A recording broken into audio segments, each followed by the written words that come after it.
Welcome back to the channel, guys. We've got something a little bit different for you this week. We've got actually a 2JZ in the shop. Not only a 2JZ, it's a Supra, completely out of our wheelhouse, Toyota. Story with this thing directly from Himmy's mouth. It is a 98 RZS Supra, which was built by Revolve SA, a workshop in Japan affiliated with the infamous Midnight Club racing scene. So Himmy imported this thing. He's put some custom Volk GTC wheels on it with that lovely gold bling. Cosmetically and physically, the car is in pretty good condition. The body kit is in great condition. It's not cracking off the car or anything like that. The main issue with this thing is we're struggling with the 30-year-old electronics. You're gonna throw a Haltech in this thing, get it on the dyno, get a tune in it so that Himmy can actually get out and about and drive and enjoy this thing and share it with the public. If you know Himmy and you know Himmy's cars, he's pretty much got them out every weekend at a different show in a different place. So one of the things he likes to do the most is actually just get these cars out in public and let people enjoy them. We'll get this thing on the dyno and we'll go from there. So I had one of these little bad boys in it, which is basically like a very early form of ECU. It was doing the timing and fueling control. Obviously we just don't have the capabilities to get into that and tune it because we don't have the software, we don't have the knowledge behind it, we don't really want to mess with it, to be honest. And pretty much what was happening was this car was shutting off randomly. Himmy said it was shutting off when you turn left. He specifically said when you turn left it turns off. I never was able to replicate that issue, but the fuel pump in the back sounded like it was about to explode and die, so it had like a pretty shitty surge tank setup in it, so it had like the in-tank pump and then out to a surge tank. There was an 044 and the 044 sounded like it was about to explode. So we took all that out, we just put a single 525 in the tank, just a nice basic setup. So we got a 525 in the back. Then after we did that, the fuel system sounded better and it didn't sound like it was gonna cut out, but what we were getting where we were having issues where the fuel pump relay was turning on and off. And so the relay was being commanded by the ECU. So, which brings us to an issue of the F-Con was piggybacked off of the factory ECU because basically back in the day, that's all they did, was a piggyback system. So it was a patch harness, this would plug into the patch harness, the ignition and fueling control would be done by this, and then everything else was left up to the factory ECU. I did pull this apart and inspect the board. I couldn't find anything wrong with it. I did also pull the factory ECU out and had a look at the capacitors on that because I know it's a really common issue for the capacitors to leak. Couldn't inherently find a physical issue with that, but we were just getting little weird issues that we could sort of poke around and try and fix and maybe find something, but at the end of the day, we just couldn't give it back to Himmy and say, yes, we've fixed the problem. So, especially with an intermittent issue. So, might seem like an overkill, but we went ahead and we put an S3 Haltech in it. So, one of the new Nexus, it's way up in, well, it's not way up in there, but it's up in there. Wiring's still kind of a little bit of a mess at the moment because it's just sitting there, but it's an S3. Basically, more or less, it's patched in the same way that the F-Con would have been, but we are controlling everything on the car. So this was the VVTi controller, then you had that, and then you also had a bunch of other like Greddy boost controllers and map sensors and random stuff. So pretty much we've got all of the engine control now going just to the Haltech. Unfortunately, Haltech don't make a VVTi direct plug-in, so we've had to do a bit of a patch harness there to get that to work. And then all of the dash cluster and stuff like that is still run by the factory ECU, so all the factory gauges work. Even though this thing has like 6 gauges up over the dash, it's nice to still have some of the factory stuff working, even though it's not necessary. We got it started up yesterday, so we're basically just going to bolt it on. And Himmy doesn't want to make power with this; he just wants to be able to drive it. So pretty much whatever gate pressure these turbos make, we'll go with that. It's probably going to be like around the 10, like low double digits, 10, 12 pound or something like that. And then, yeah, just make it nice and drivable. Still on 98. A couple things we've done. The cage was covered in this horrible blue padding. It just looked atrocious when you looked inside. So Juddy's taken all the blue off, pulled the cage out, touched the paint up so that it's just a nice black in there. The center console was gold, like the dash fascia was all gold, which also looked really trashy. So we pulled that out and just blacked it out as well. In the engine bay,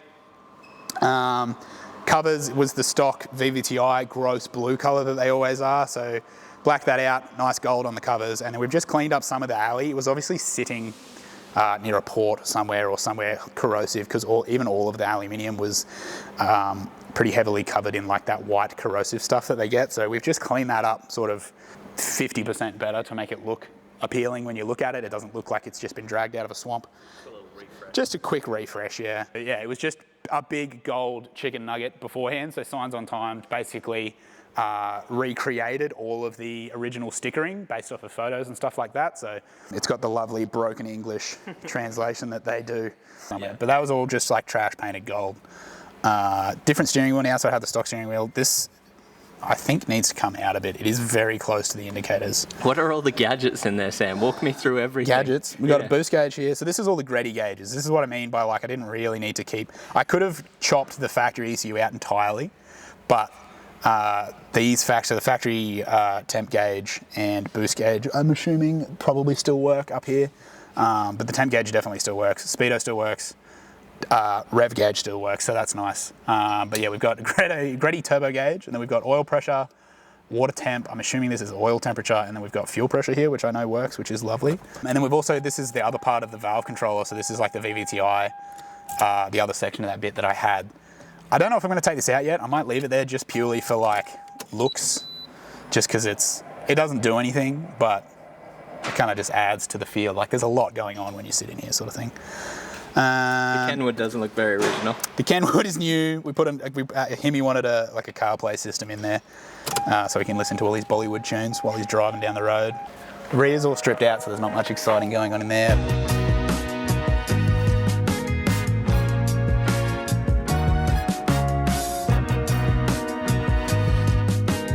Wrong wheel now. See how this has a taper? Yeah, this has nothing. So this is a shanked wheel nut. The shanked wheel nuts. Like this is the shank, is meant to sit through like that, like perfectly like that, and that's how it keeps the wheel on, right? It's like this is what centers the wheel, the shanked part. This does not fit through the hole in the wheel, meaning that nothing is centering the wheel properly like it should be with a taper. So the problem is when you've got that going in there, seating in the taper, there's nothing to actually like properly centralize it. It's meant to have a taper on the end, so when you put it in, it forces it to center, which means those wheel nuts are definitely not right for these wheels. So we'll change them out, especially if it doesn't have a hub-centric ring, which is the ring that goes around the inside here, which I'll get this wheel off and I'll show you. This whole fucking chest. How did I get it off last time? Take it out a little bit, then go down and then back up. Yeah, perfect. You're going to be a pro one day. So a hub-centric ring basically means that this here is or if it's hub-centric, this is a perfect fit onto the stub or the flange in there, which they don't have hub-centric rings. So it pretty much means that any play between the studs and the wheel, when you bolt your wheel down with the taper forces it to centralize, and so you end up with a dead count. If you've got shanked wheel nuts in a tapered wheel, you can end up with the wheel basically sitting off center, and then you get terrible vibrations. Not to mention that they can come loose on you as well. If you've got a shanked wheel nut in a tape where it's meant to be a tapered wheel nut, it can come loose, and then your wheels can come off. Do we have to like check timing and stuff, or the usual? I will check timing. It should be right where it is because it's got factory cam and crank sensors on these 2Js, so they're not actually adjustable. Mm-hmm. So the offset angle shouldn't change. Yep. But we will double check it. We will double check it because strange things are happening. Can you make it 10 for me?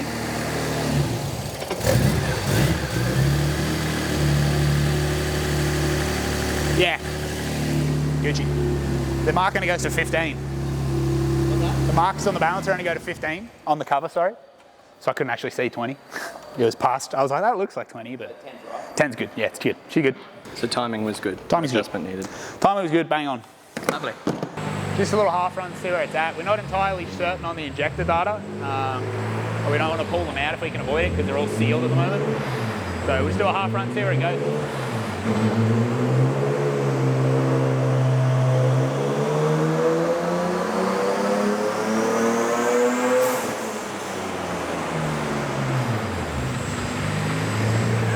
Smoke bomb.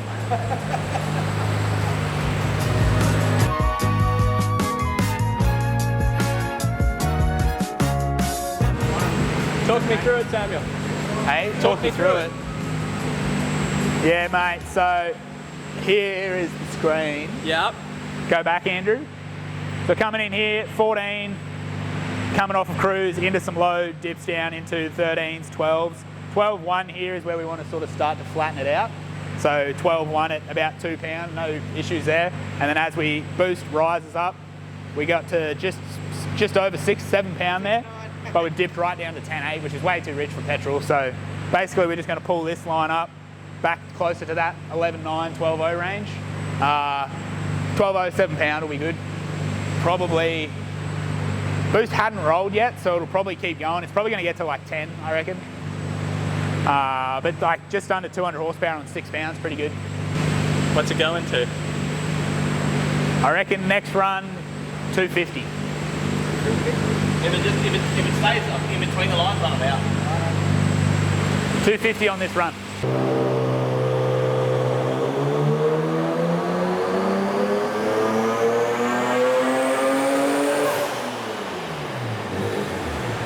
There's 10 pound. Oh! Oh! He's good.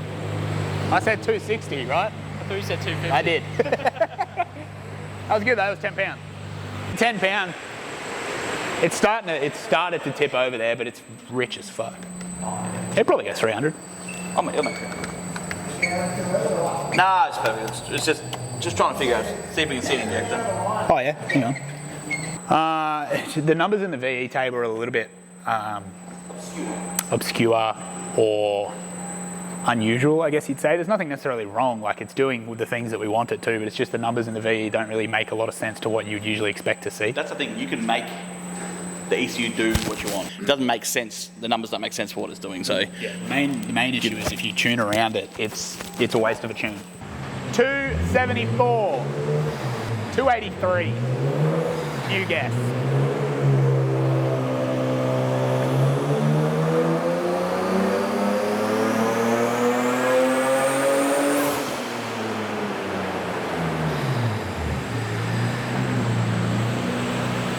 I should have stuck with my first guess, fuck! Damn it! Now who looks To like the- an idiot? To the number. I said 276, didn't I? 273 maybe. You'll figure it out. I should have stuck with that. What an idiot. She's a bit stewy at the moment there. Pull a bit of stewy out. Tend it slightly more to the Andy side and we'll be on. Make it stop going 1, 2. Get rid of that. 298.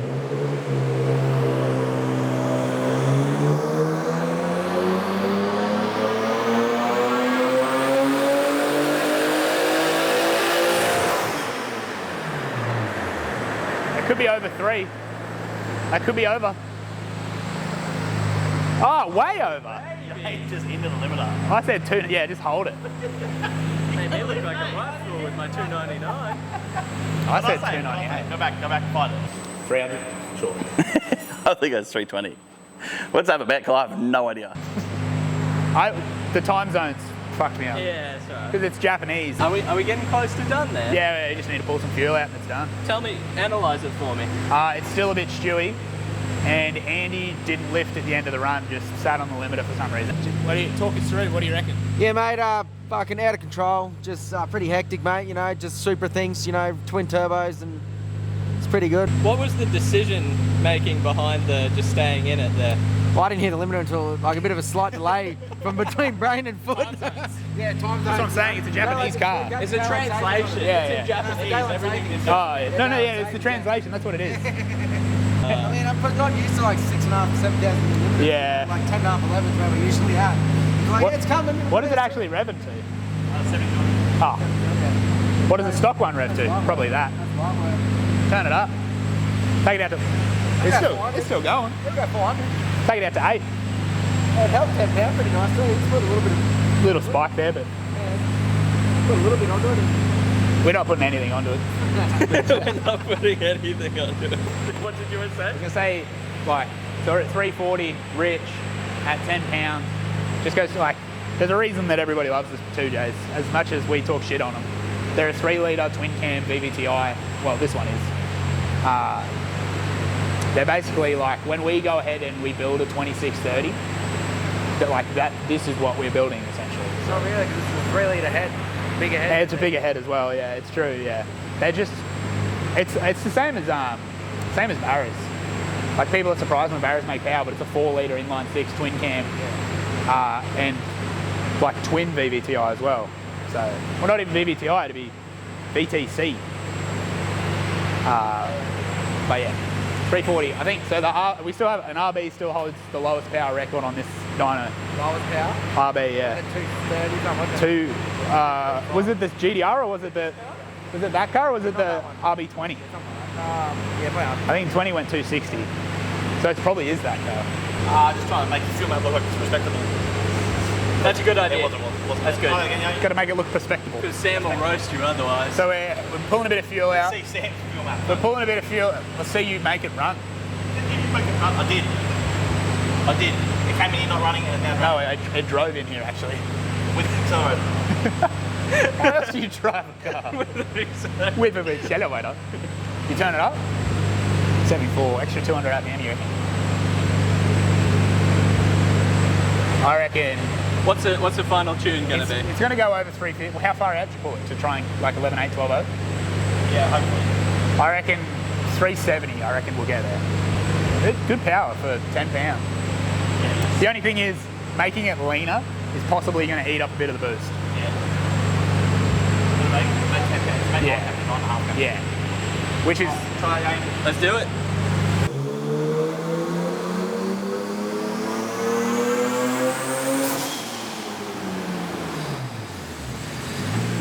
That didn't sound like a lot. 259. No, it's just a little bit too lean. It's still not even lean, it's like 12 turbo. It's just got to get it right. there's no point doing an entire run If and it's then wrong. if it's wrong, yeah, you're just beating on a car. You've told me before, it's got to be trending in the right way. That's right.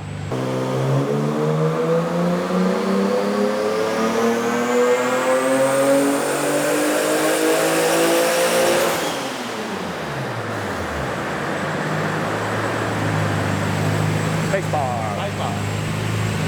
346. What was it before? Just adding fuel and actually take it out. That's still only like 11.5. Yeah, We'd probably do one more. One more? It's just still a little bit rich. Still a little bit rich. Doesn't need to be that rich.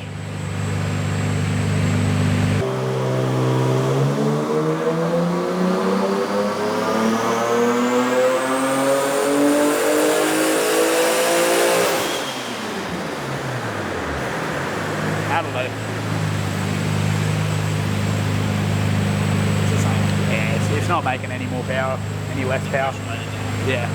Yeah, I think that's fine. Yeah, that's us. Power got better every time. Made power through the mid. Every time you took fuel out, it got better. I reckon if we take the fuel limiter correction out. Yeah, it would. It'd peak that hole, but it's just adding, it's pulling timing as well. And it's only 14 degrees of timing. Or I put a tiny little hole in the wastegate reference line. Make 12 pounds. Make 12 pounds. It's 9.8, I'm hearing 10 on the dyno, so it's bang 6. That'll do. 350, 10 pound.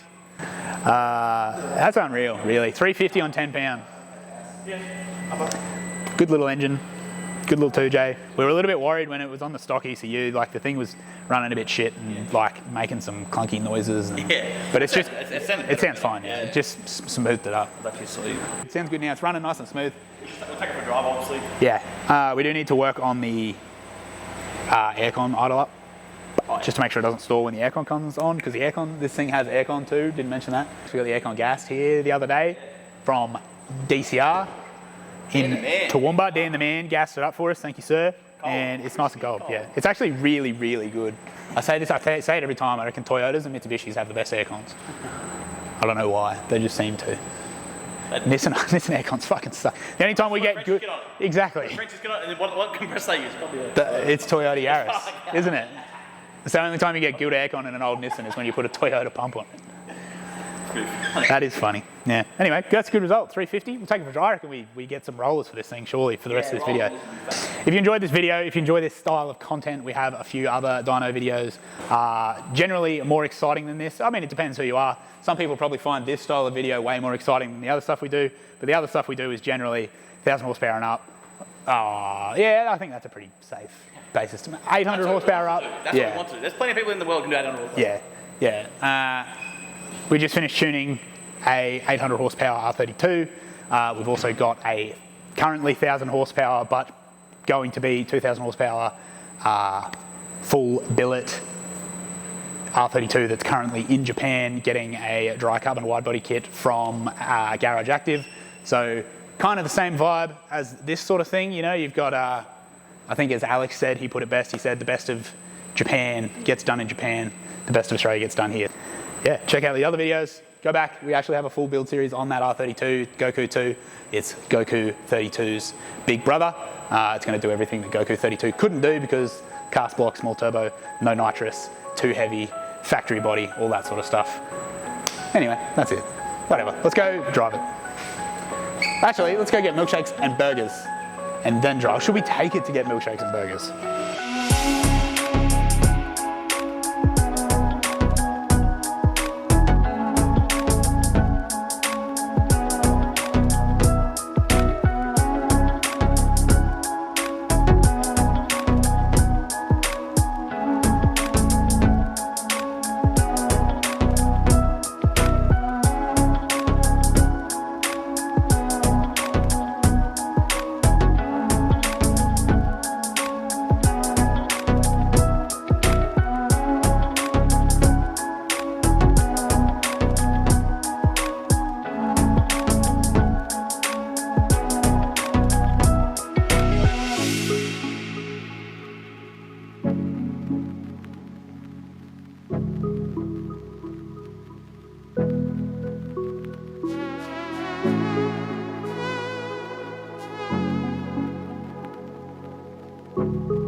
Himmy's next wide car.